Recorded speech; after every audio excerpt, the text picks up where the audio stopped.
South Florida's CBS 4 News.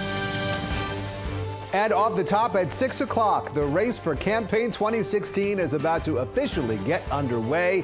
It has been much anticipated, and Florida Senator Marco Rubio will answer the big question Monday in Miami. Will he or won't he run for president? And if he does, it promises to put an end to what has been a long and enduring friendship between Rubio and former Florida Governor Jeb Bush. CBS 4's Gary Nelson looks at how politics may have a very personal impact.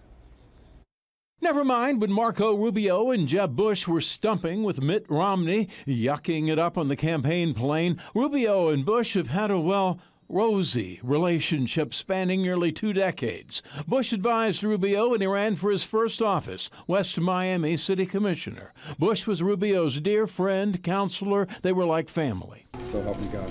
When Rubio became Speaker of the Florida House, Jeb Bush was among the first to embrace him in a bear-like hug.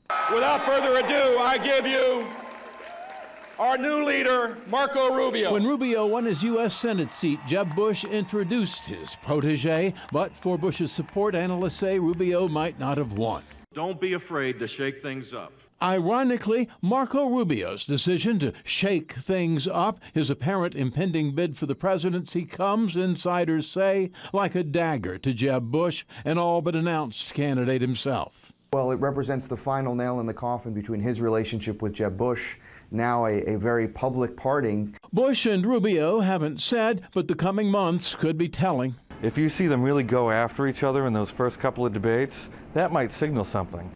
Many give Rubio scant chance of going the distance, perhaps burning his bridge with Bush for naught. The one advantage that Bush has over Rubio is long-standing connections and long-standing relationships with donors. But Rubio is drawing some wealthy attention. I think he'd make a great president. And billionaire Norman Brayman reportedly is ready to give millions to a Rubio campaign. I think it's time to move beyond the Bushes and the Clintons and get a young person to deal with the problems that we have now.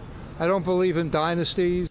So the stage may be set for a split between two men who confidants have described as brothers, the political equivalent of this biblical tragedy, Cain and Abel, brother on brother. Well, the Bible says the Lord put an eternal curse on Cain for what he did to his brother. Marco Rubio can only pray that won't happen to him.